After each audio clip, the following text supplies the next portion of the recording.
অনেকদিন আগের কথা। এক জঙ্গলে দুইটি হাঁস বসবাস করত। তারা পুকুরে সাঁতার কাটত, মাছ শিকার করে খেত এবং পুকুরের পাড়ে একটা গুহায় থাকত। একদিন মেয়ে হাঁসটি একটি ডিম পাড়ল। শুনছো, আমাদের ঘরে নতুন অতিথি আসবে।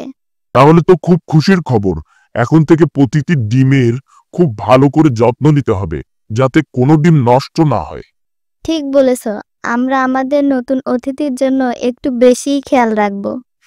এখন থেকে তুমি ঘর থেকে বেশি বের হবে না। আমি তোমার জন্য খাবার জোগাড় করব। শুধু গোসল করার সময় তুমি বাইরে যাবে, নয়তো জঙ্গলের কোনো প্রাণী আমাদের ডিমগুলো খেয়ে ফেলতে পারে। তাই হবে। তুমি বাসায় থাকো, আমি তোমার জন্য খাবার জোগাড় করে আনি। বলে হাঁস গেল পুকুরের মাছ শিকার করতে।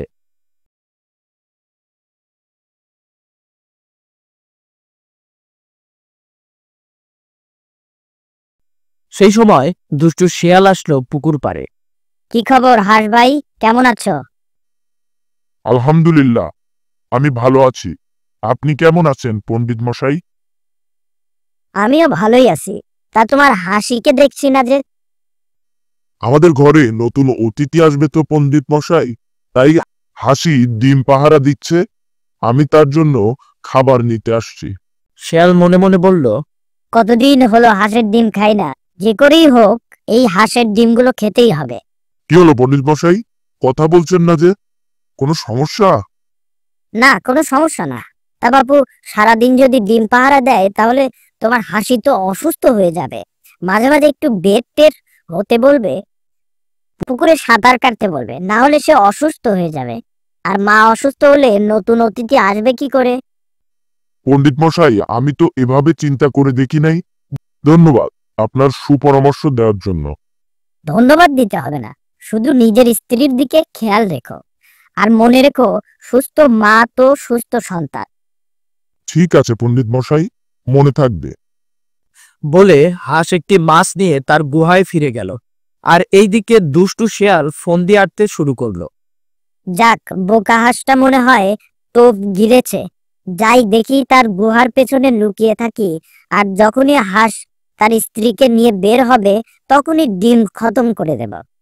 তারপর শিয়াল হাঁসের গুহার পেছনে লুকিয়ে থাকলো। শোনো হাসি, তুমি যদি সারাদিন বাসায় থাকো তাহলে তুমি অসুস্থ হয়ে যাবে। আর তুমি অসুস্থ হয়ে গেলে সন্তানেরাও অসুস্থ হবে। তাই বলি কি, তুমি দিনের একটা সময় আমার সাথে পুকুরে যাবে সাঁতার কাটতে। ঠিক আছে, সন্তানের জন্য সবকিছুই করতে পারি। তারপর তারা গেল পুকুরে সাঁতার কাটতে।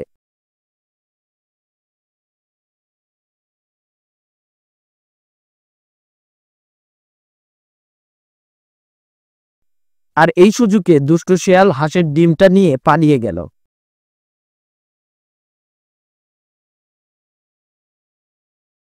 হাঁস আর হাসি গুহায় ফিরে তাদের ডিম দেখতে না পেয়ে খুব মন খারাপ করলো। ওগো, আমাদের ডিম কে চুরি করলো গো?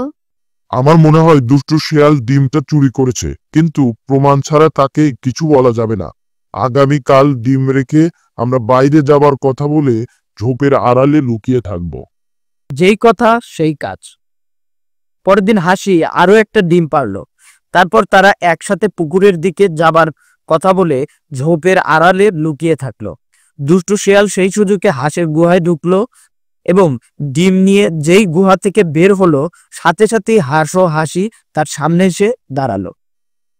পণ্ডিত মশাই, আপনি আমাদের ডিম চুরি করছেন। আমি কিন্তু রাজামশাইয়ের কাছে আপনার নামে নালিশ দেব। বেশি ফটর ফটর করিস না, তাহলে কিন্তু তোদেরকে মেরে খেয়ে নেব। বাঁচতে চাইলে চুপচাপ চলে যা। হাঁস ও হাসি মন খারাপ করে পুকুরে চলে গেল। কি গো, আমরা কি আমাদের সন্তানের মুখ দেখতে পারবো না? সবগুলো ডিম কি দুষ্টু শিয়াল খেয়ে নেবে? তুমি কোনো চিন্তা করো না গিন্নি, আমি ওই দুষ্টু শেয়ালের শাস্তির ব্যবস্থা করছি। তারপর হাঁস পুকুরের মাঝখানে পানির উপরে খড়কুটো দিয়ে একটি বাসা বানালো। শোনো হাসি, আজ থেকে তুমি এই নতুন বাসাতে ডিম পারবে।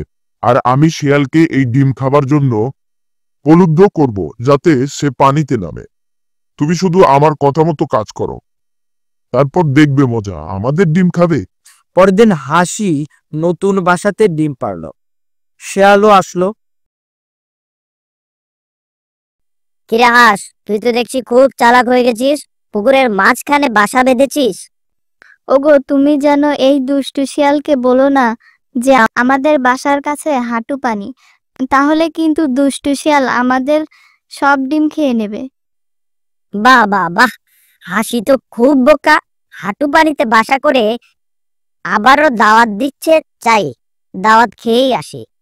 বলে দুষ্টু শিয়াল পানিতে ঝাঁপ দিয়ে পুকুরের মাঝে হাঁসের বাসার কাছাকাছি এসে মাটি না পেয়ে পানিতে ডুবে যাচ্ছিল।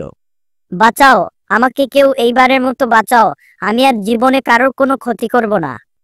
তুই মরলে এমনিতেই আর কারো কোনো ক্ষতি করতে পারবি না। তারপর দুষ্টু শিয়াল কিছুক্ষণ দাপাদাপি করে পুকুরের পানিতে ডুবে গেল।